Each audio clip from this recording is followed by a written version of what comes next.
Hey everybody, welcome in, welcome. Wow, today is a good day. I want to welcome y'all back for our new series, 31 Days of Prevention. As you know, this is October, which is Domestic Violence Awareness Month.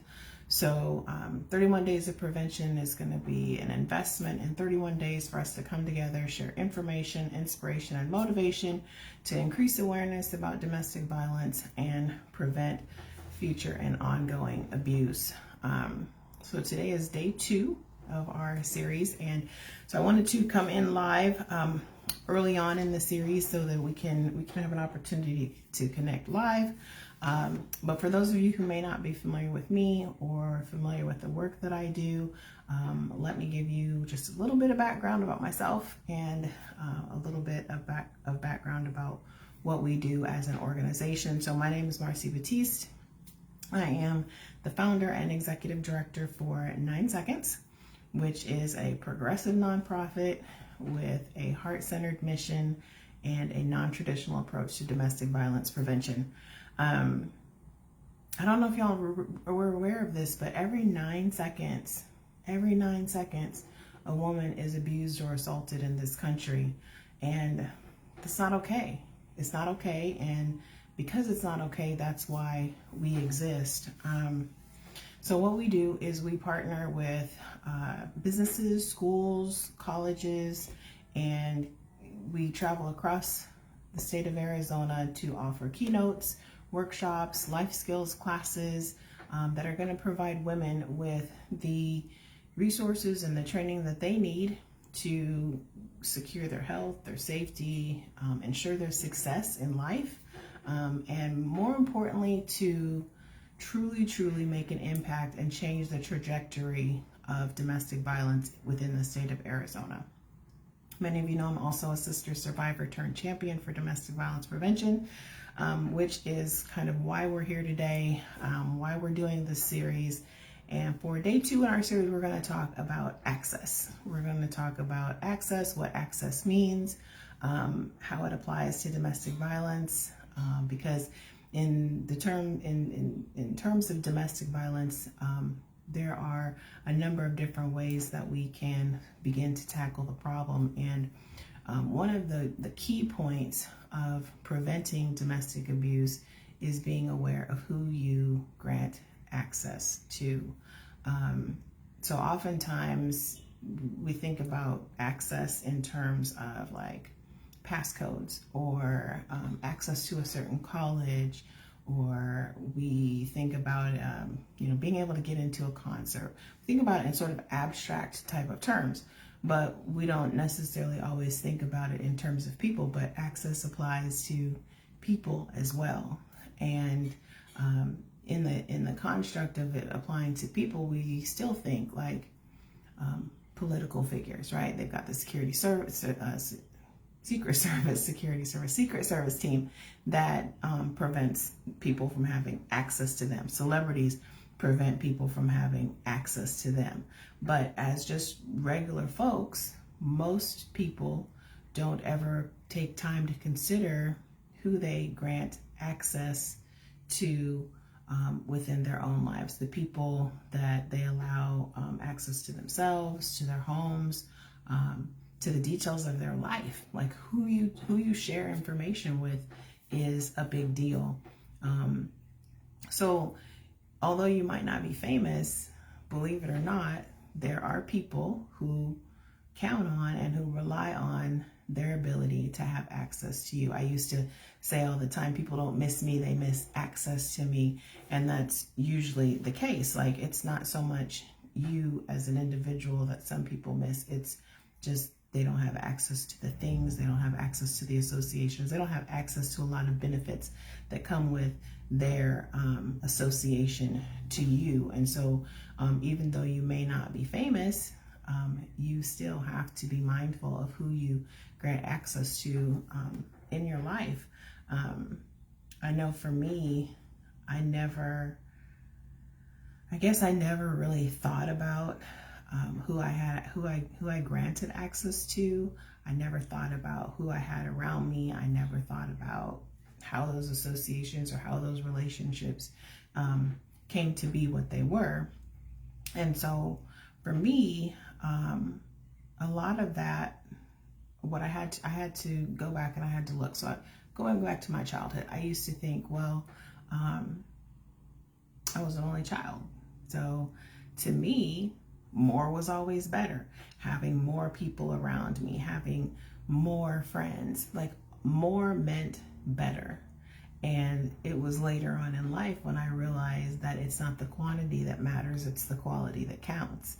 And so just starting to become strategic in who I had friendships with.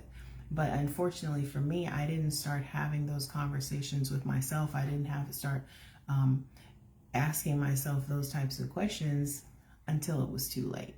And so that's why access is very, very critical to the conversation as it relates to domestic violence prevention. I mean, have you ever stopped to think about who do you have around you? Who do you have around your kids? I know a lot of times as women, when we're dating, we're like, oh, well, I can't just have anybody around my kids. That's true. But quite honestly, have you thought about, should that person even really be around you? I mean, at the end of the day, we all need to be mindful of who we have around us and who we're granting that access to. Think about how much freedoms do those people have? Like, can they come and go as they please? Do they have to call without, call before they come, that type of thing. So all types of things, and it all surrounds the amount of access that we grant people. And so I want to do a challenge. Y'all will hear me using the term challenge to change for a really, really long time, because I think that change is in order if we're ever going to truly, truly prevent domestic violence, if we're ever going to truly make a dent in what this epidemic really looks like. And so I challenge people to conduct an access inventory. So what does an access inventory look like? An access inventory is just like it sounds. So when you think about going into a store, you're doing an inventory, you're counting and you're looking at all the products that you have, and you are assessing, things like the expiration dates, you're assessing things like shelf life, you're assessing things like what's the value to your consumer, all types of things. Well, an access inventory works very much the same way. An access inventory, though, is personal. It's very much personal. It's not about anybody but you. And so to do an access inventory, I want you to look at the last 90 days. You can do 60 days, you can do 6 months. I don't care really specifically, but 90 days is a good base to start with, because people that are frequent in your life, normally you will associate with them at least a few times in a 90-day period. If they're outside of that, then they're probably not super relevant to your day-to-day, but you still need to be mindful and considerate of the impact that they have and their association and the access that you've granted them. So what I want you to do is I want you to take, and we're going to use your home, for example. So I want you to take a look and get a piece of paper, and I want you to think about, in the last 90 days, how many people have you granted access to your home? So who have you had in your home? You can write them down by name. Write them down by name. And for some of you, it's going to be really, really short list, like me. I don't have a lot of people in my house. And then other people, fairly long list. And me personally, at one point, I would have had a very, very long list, because I entertained a lot and things like that. And I realized when I came through the domestic violence, a lot of the stuff that I was doing and the entertaining that I was doing, it wasn't about me. It wasn't even for me. Yes, I enjoyed it. Yes, I had a good time with it, but I'm equally happy with a very small, intimate gathering of friends. It doesn't have to be some big, huge production. So 90 days, I want you to write down their names. Who are they? And with the who are they, I want you to think about what title do they carry. So is it a boyfriend? Is it a girlfriend? Include your spouse on this. If you're married, include your significant other. Is that person a cousin, a friend? So don't just say family. Like even for family, I want you to break it down because we're really going to look at what does this access to you mean. So what title do they carry? Is it a sister, cousin, mom, dad, friend, acquaintance, best friend? And when you think about friends, I want you to think, I want you to keep in the back of your mind that the word friend means different things to different people. And that will become important for you later as you begin to go through your list and start really kind of massaging it and working with the list. Then I want you to think about who invited this individual into your home. Was it you? Was it your significant other, a spouse? Was it, maybe it might have been a work thing. It might have been, if you've got, teenage kids, it might have been kids. I want you to include everybody on this access inventory because it's important, guys. It's really important that you're clear about who you're granting access to. I want you to make note of how often they come by. Was it just once in the last 90 days? Are they there several times a week? Are they there several times a month? I want you to think about the contribution that they make. So what impact does their access to you, your home, we're using home in this case, what access to them, what benefit is it for them to be in your home? And it can be, it doesn't have to be a big deal.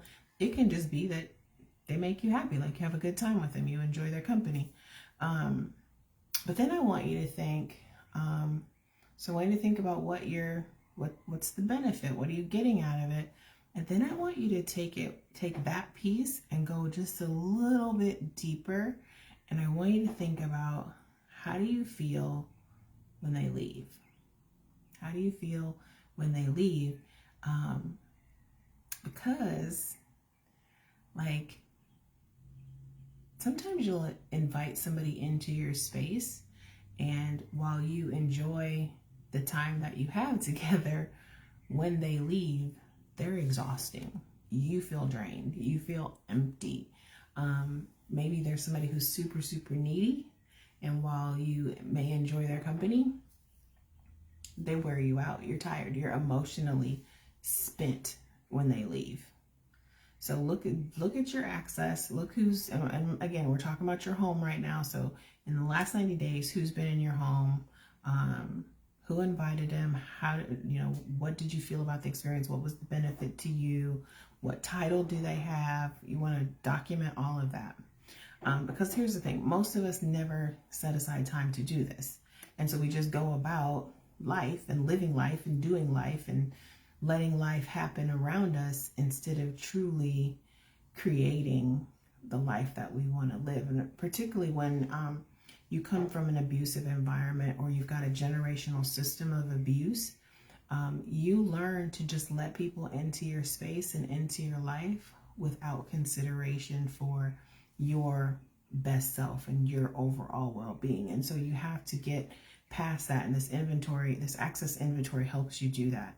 I know for me, like I said, growing up as an only child, raised as an only child, more was always better. More was always better.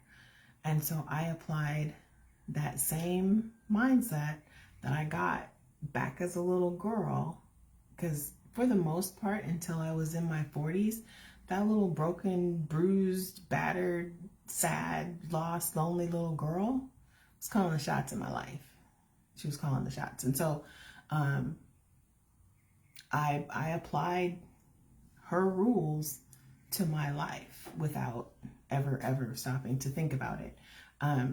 But a large part of my healing and my success at healing in after my domestic assault meant that I had to learn to become intentional about these things. I had to be intentional about my awareness of who I'm giving access to, who has access to me, how close am I letting them get? Because even if someone has access to you, like maybe they can ping you on social media, but they can't pick up the phone and call you. There's different levels of access, right? So that's why I wanted to use the example of home, because we all have our home. We all have our space, right? I had to learn to ask myself, like, why am I giving this person access? Like, what is it about them? What is it about me that makes me feel like things are going to get better as a result? Because at the end of the day, healing means life is getting better. Life, like, you're creating the life that you want to experience. And so being able to conduct these inventories, like you do inventories, like I do inventories on organizations that I'm involved with. I do inventories on a lot of different things, right? How you invest your time, and it's all sorts of things.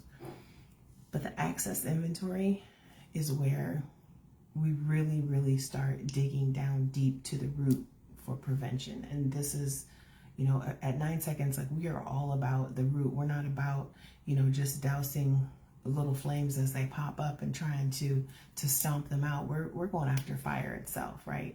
And this goes after the fire. This goes after the root of what the problem is. And that starts with who you allow around you, who you have access to.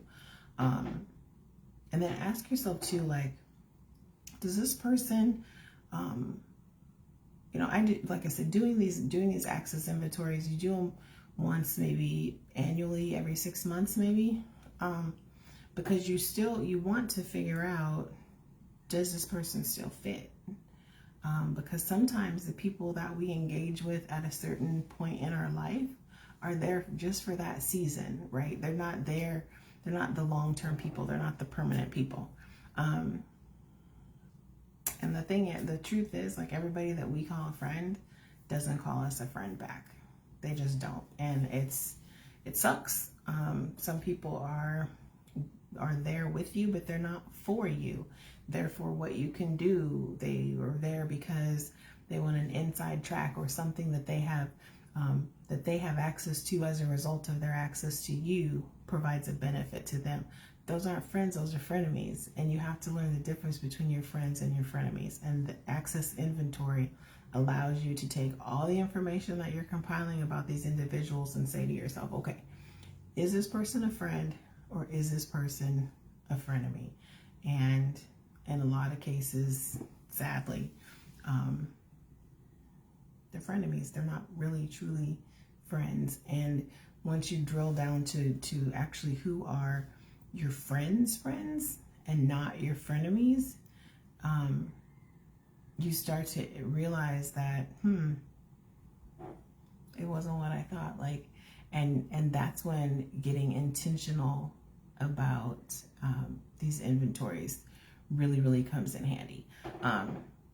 Once you've done it on your home, I also want you to do the same type of access inventory to the people outside of your home.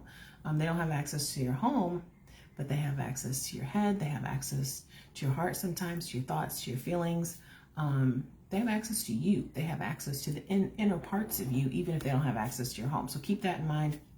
And then if you really want to take it a step further, and this is where we talk about the uncomfortable part of healing. We talk about, I'm okay with you being uncomfortable for a little bit if it's going to make you comfortable or more comfortable in the long run. But take this same access inventory and apply it to the people that you've granted intimate access to. The people who have complete access to you, can come and go in your life. The people who are intimate partners, who you've granted access to your body, to your soul, to your spirit. And ask yourself, like, does this even make sense? Like, when I look back at some of my relationships and I look at it from an access standpoint, I have to say, like, there was no reason for them to be there. There was no reason, there was no benefit to me for them to be there. And that's true with, unfortunately, most of my experiences. But from those experiences, you learn, you live, you learn, and you grow from it. And that's what prevention is all about, is taking the opportunity to be able to grow from the experience. So just to recap, we're talking about access. We're talking about access inventory on our 31 days of prevention. So the access inventory, I want you to think about who you're granting access to: your home, your heart, your head, your body, all of it. Who do you allow into your intimate personal space? Who are they? What title do they have? Who invited them? Was it their idea or yours? Was it somebody else's idea that brought them into your presence? How often do they have access? How often do you see them? How often do you experience them? What contribution do they make? How do you benefit from it? You should, you don't want to think like you constantly are trying to get something from people. But if you're in relation with someone, it should be mutually beneficial. Like, it should be a constant exchange of positive vibes, right? Like, you should be able to expect that you can have your cup restored after and during and while you're engaging with that person, and likewise you being able to refill their cup as well, like a mutual exchange of good vibes. How do you feel afterwards, after they leave, after the experience, after you've talked to them, after you've seen them, after you've, with them? How do you feel? And that is a huge indicator of who needs to be cut off. That will tell you that how do you feel afterwards? So if you got a situation where you didn't necessarily invite them, they kind of invited themselves, that you feel a little bit drained or a little bit off after an exchange with them, and there really is, you can't find what the benefit is, that's probably not a friend. It's possibly a frenemy, but at a bare minimum, they probably need to, you need to roll back the access. And we'll talk about in another video how you go about rolling back that access. But that's today's message for our 31 days of prevention. Stay tuned tomorrow. All of the videos, again, will be uploaded to my YouTube channel. YouTube.com/Marci Batiste is where you can find it. I'll post the link in the comments of this live stream. And you can also always find them on my website at marcibatiste.com. All right, that's it for me today. I hope you guys all have an amazing weekend, and hope you really take some time, set it aside this week to really sit down and do an access inventory and look at who you've granted access to, you, to your head, to your heart, to your home, everything. And I challenge you to change. All right, have a great day. Take care.